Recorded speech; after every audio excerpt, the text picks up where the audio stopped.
Welcome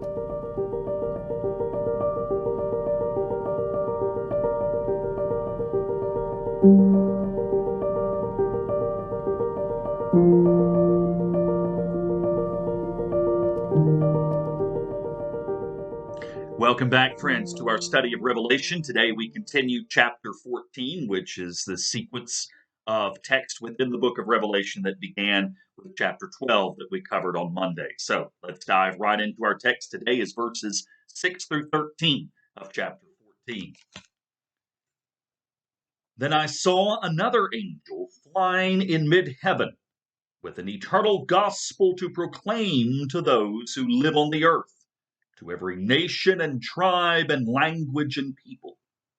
He said in a loud voice, "Fear God and give him glory, for the hour of his judgment has come, and worship him who made heaven and earth, the sea and the springs of water." Then another angel, a second, followed, saying, "Fallen, fallen is Babylon the Great. She has made all nations drink of the wine of the wrath of her fornication." Then another angel, a third, followed them, crying with a loud voice, "Those who worship the beast and its image, and receive a mark on their foreheads or on their hands, they will also drink the wine of God's wrath, poured unmixed into the cup of his anger, and they will be tormented with fire and sulfur in the presence of the holy angels and in the presence of the Lamb. And the smoke of their torment goes up forever and ever. There is no rest day or night for those who worship the beast and its image, and for anyone who receives the mark of its name. Here is a call for the endurance of the saints, those who keep the commandments of God and hold fast to the faith of Jesus. And I heard a voice from heaven saying, "Write this: Blessed are the dead, who from now on die in the Lord. Yes, says the Spirit, they will rest from their labors. Their deeds follow them." All right, couple of images from today that I want to share with you as we have been doing, pieces of artwork. Look at those and then come back here and let's look.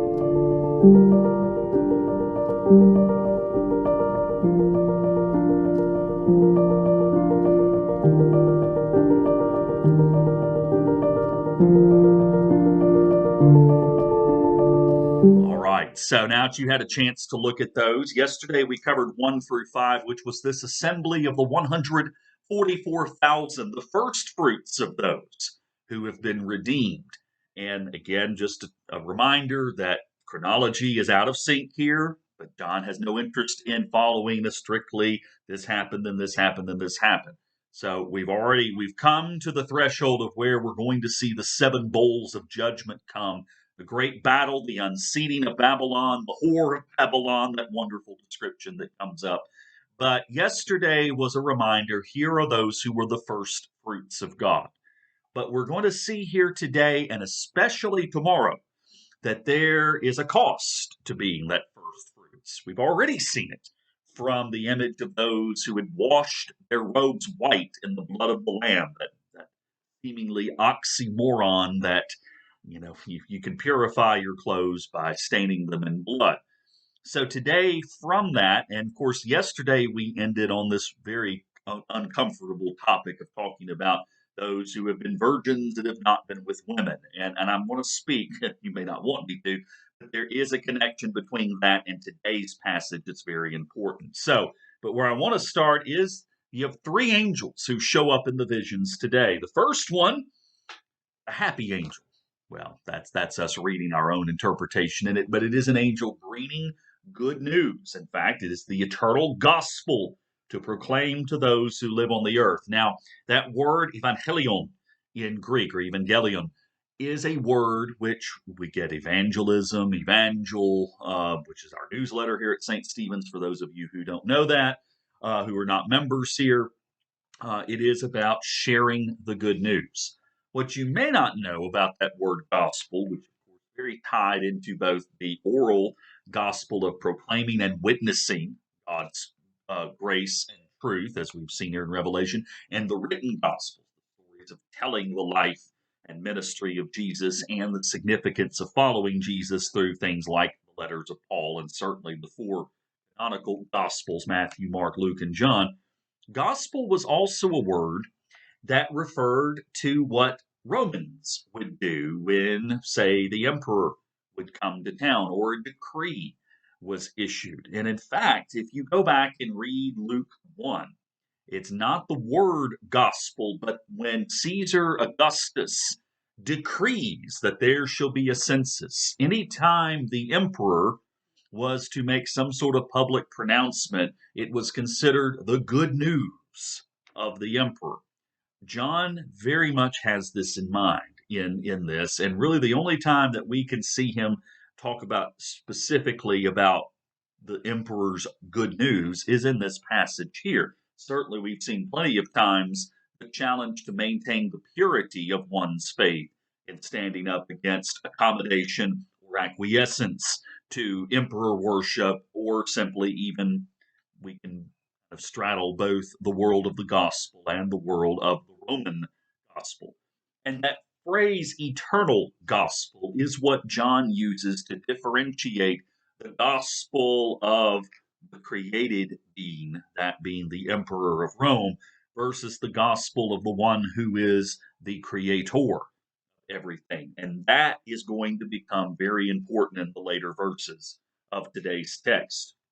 And you can see in the artwork a couple of different renderings. Usually it's carrying a book, but sometimes you can't really project this in art, but there are interpretations of this that speak not of carrying a book, but rather of a loud voice that is proclaiming, which of course is one of the things that comes from this angel in verse 7, but the idea that it is seen and heard to every nation and tribe and language and people. You notice that those phrases, we saw it in the first part of chapter 14, that people from all languages, from all peoples, that inclusive, universal salvation that is part of what God desires in the redemption of the world. Very important to hold on to this, because when we get into the second part of this text, the third angel in particular, and then what we hear in tomorrow's text, we have to keep that very much up here, that God indeed desires for all to repent. I know we've talked about this before, but there's an old axiom in just about anything, but Scripture in particular, if it's a theme or a concept or word even that's repeated multiple times, that's probably important.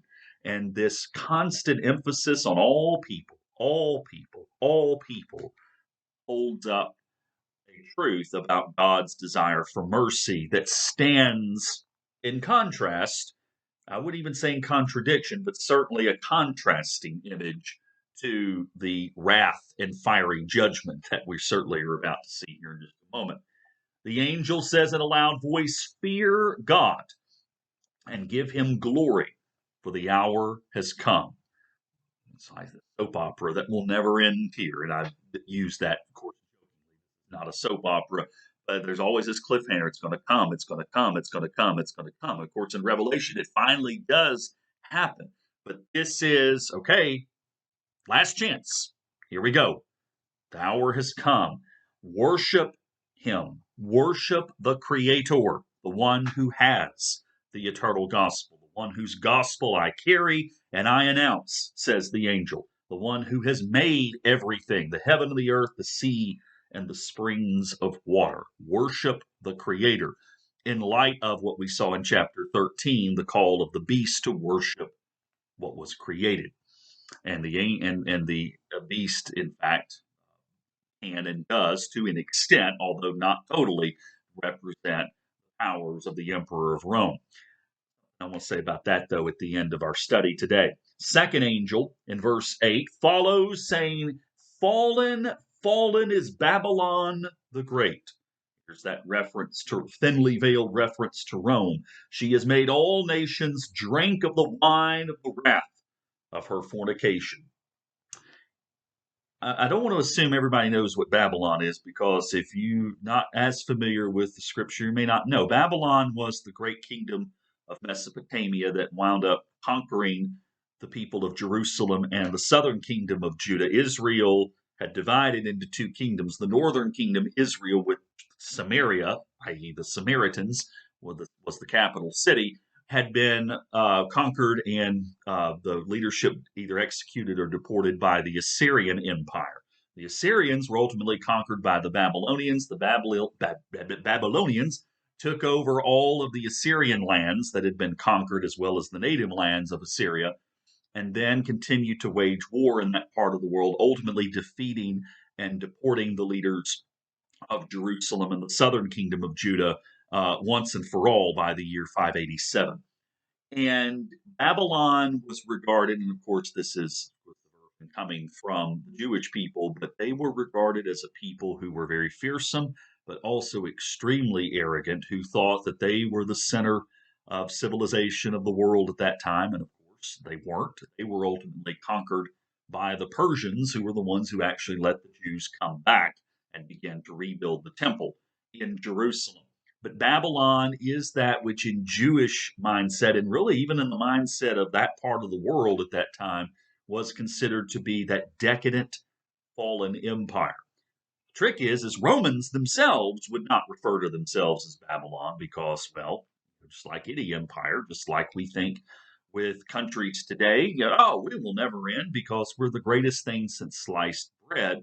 When in fact, as we know from history, Rome, with its debauchery and its rot from the inside, ultimately did fall. And it's a warning for any country, any nation, any empire of the world today to remember that it doesn't matter how good your intentions are. If the empire or the nation or the culture starts to rot from the inside, ultimately it will fall when its focus has left doing justice and mercy and do good.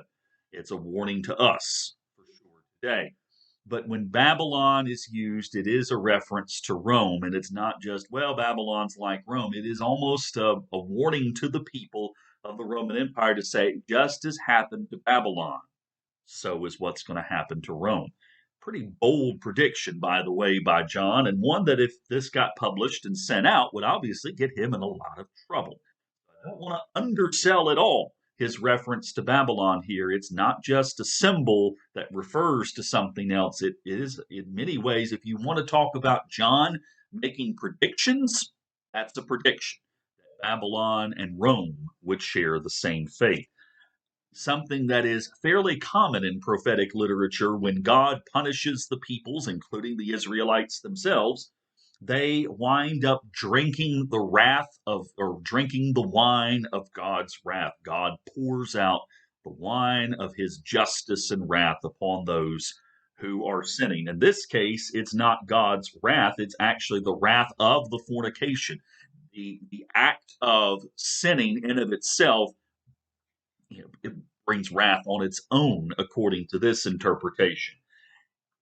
My one comment about the virginity part from yesterday, that's one reason that was spoken of in those last couple of verses of yesterday's reading, was a comparable to this idea that while those who are faithful witnesses, patiently enduring for the hope and sake of the gospel, are virgins in the sense of separating themselves. Again, they're not uh, they're not people who were literally virgins in that sense, although some were.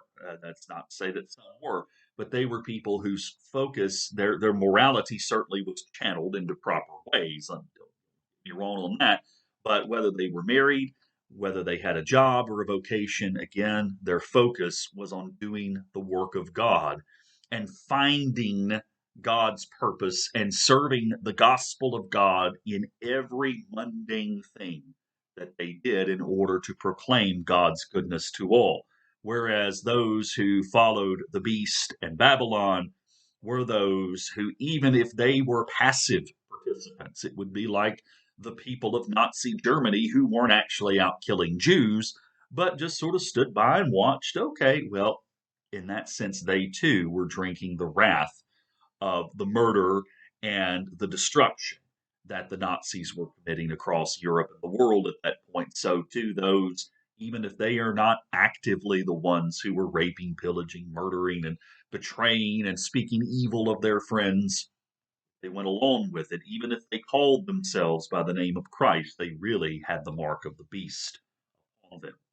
So, then the third angel in verse 9 follows these two, crying with a loud voice. Notice the loud voice from the first angel, who's proclaiming the call to worship God, which is a warning as well as a proclamation of hope.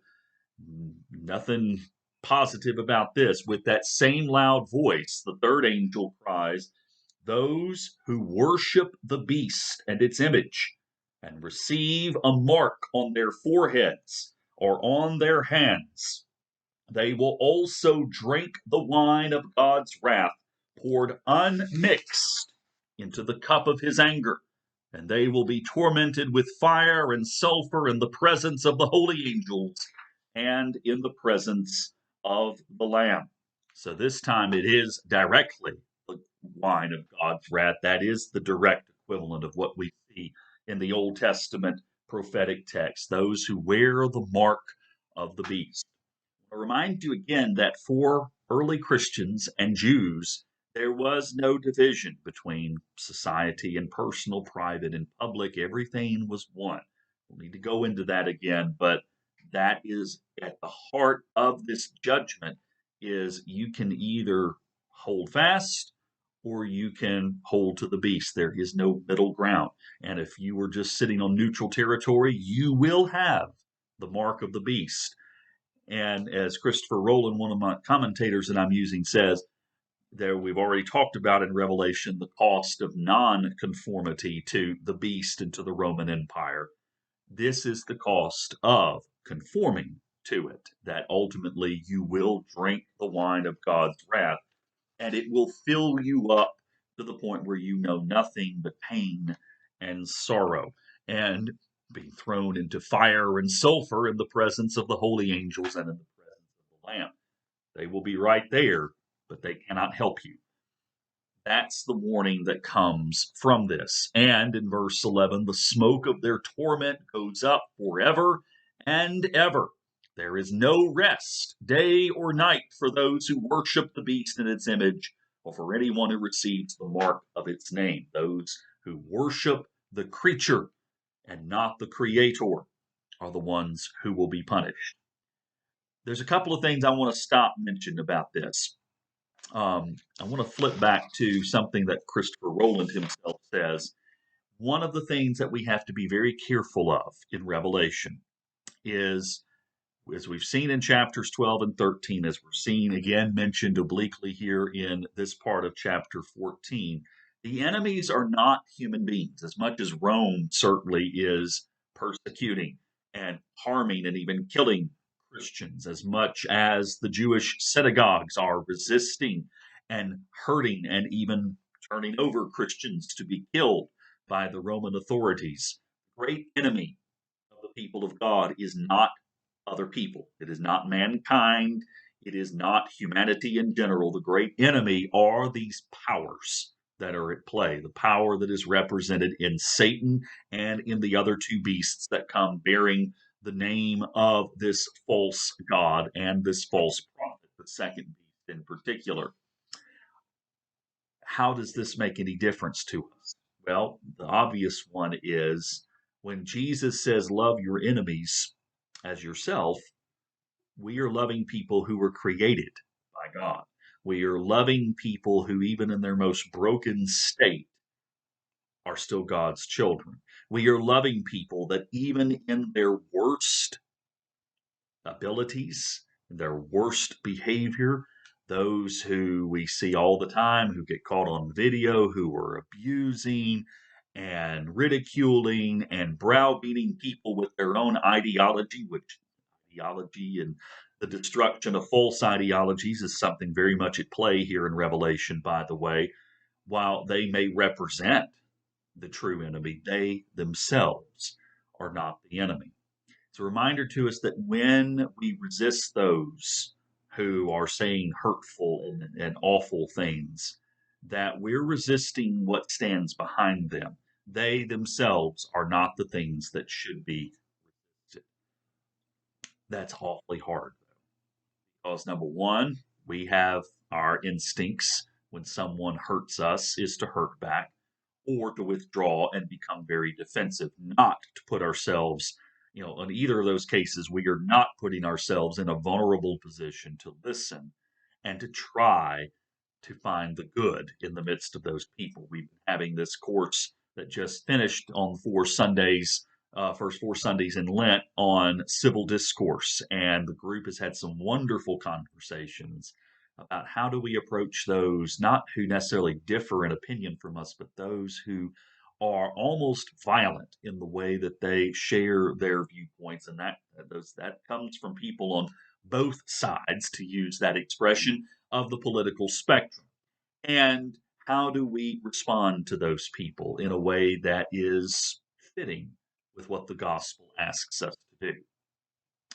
And I would say the easy answer to that, because there's no easy answer, but is to say we do it with God's help. Figure out what that is with God's help. It is important to realize, too, that here's this either or choice. You stand with God or you stand with the beast.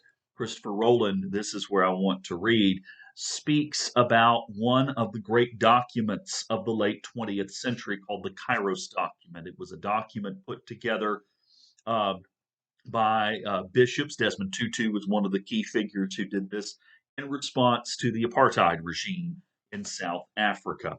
And one of the things that was brought up in that document was that Christian churches, all churches, but all across the world, not just in South Africa, this is the quote, were criticized for advocating reconciliation, or in other words, finding just a nice happy middle ground as an absolute principle that must be applied in all cases of conflict or dissension, when in cases such as grave injustices like apartheid, reconciliation is impossible without the removal of injustice. The church's role should be to expose false peace. We've already seen that, remember, and reject mere reform of a situation that is inherently evil. The document itself, the Kairos document, says this: God does not bring his justice through reforms introduced by the pharaohs of this world. That puts a lot of our place within the politics, the public sphere, which is obviously a requirement from Revelation into perspective. We have to hold fast to the fact that sometimes and oftentimes, even in the best of nations and empires, our government sometimes enacts things that are harmful to certain groups of people. We have to discover how we as Christians are called to stand up. And as Jesus himself said in Luke's gospel, we must count the cost of what it means when we take on that full veil of discipleship. And John here in Revelation is very much with him on that front, that to take up the cost and count the cost of discipleship, nonconformity to what the prevailing culture says is a costly endeavor, but not eternally. It is costly in this life, but is rewarded in the life to come. And that gets into the last couple of verses of this chapter, of this passage for today. Here is a call in verse 12 for the endurance of the saints, those who keep the commandments of God and hold fast to the faith of Jesus. And then verse 13, which is something that we actually read in our funeral liturgies in the Episcopal Church. And I heard a voice from heaven saying, "Write this: Blessed are the dead who from now on die in the Lord. Yes, says the Spirit, they will rest from their labors, and then for their deeds follow them." But that part, blessed are those who die in the Lord, for they rest from their labors, is a part of the introductory rite within our burial liturgy in the Episcopal Church. And it always goes back to what I said the intro for Revelation, that one of the few times liturgically that we use Revelation with any frequency is in our burial rite. It's not just purely as a comfort. I want to hear that. These words are not simply for comfort. They are for strength. They are for endurance. They are for call to hold fast to what God has given us. As in, you just heard that in verse 12. Sometimes when we quote famous scriptures, it's also important to go and do a little research about what surrounds them in the context. In verse 12, you cannot have verse 13, this call for blessed are those who die in the Lord, who rest from their labors, as in just anyone who dies will rest. Well, yes, ultimately, I would argue the irony is John would argue that there is a sense that those who die in the Lord will rest. But defining what it means to die in the Lord is spoken of in the previous verse, in verse 12. I want you to hear that because what we are called to be as disciples of Christ are people who make no false peace with the world. This is why we have a church, because waging these kind of battles, and that's what they are, battles, is not something we can do individually. When we see someone who is harmed or called out because of the color of their skin, or is discriminated against because of their sexual orientation, or regardless of the political answer to it, whenever we see immigrants who, yes, it is a very valid question to ask, how are we going to provide for the needs of people coming into this country? But one of our great calls as people is when we see those who are suffering, how can we help? And sometimes in the midst of trying to say this is not the right way the government is doing this, and that is very much open for discussion, we sometimes forget that we are called to help those who are the less fortunate, the needy among us. And as Jesus quite correctly said, the poor will always be among us, but our deeds from those who hold fast to our faith, to use verse 13 again, they will rest from their labors, for their deeds will follow them. The old adage of we take what we do from this life into the next. We cannot take riches, we cannot take things that we cling to for ourselves. Use the Gospel of John's imagery. It is those who believe produce fruit worthy of righteousness. And that's what the church, St. Stephen's, the entire Christian church, as you heard from the Kairos document, is called to be that place that, when injustice prevails, cannot hold a middle ground, whereas compromise is handy and useful in certain circumstances. Where there is injustice, there must be a peace that can only come from God. God is the agent of said peace. We are the emissaries who call those dark. So, all of that is to say, as we get into tomorrow, where we see a little bit more of the punishment theme coming in, and I want to focus more on that tomorrow. Our readings for tomorrow, the end of chapter 14, which is verses 14 through 20. Always appreciate the opportunity to do this. I hope y'all are getting something out of this study. We have 2 weeks left after tomorrow's video, as we will go through Holy Week and finish up with one last video that I will do, which will just give a synopsis of some of the major themes of Revelation. That being said, I look forward to being with you tomorrow. Take care. God bless.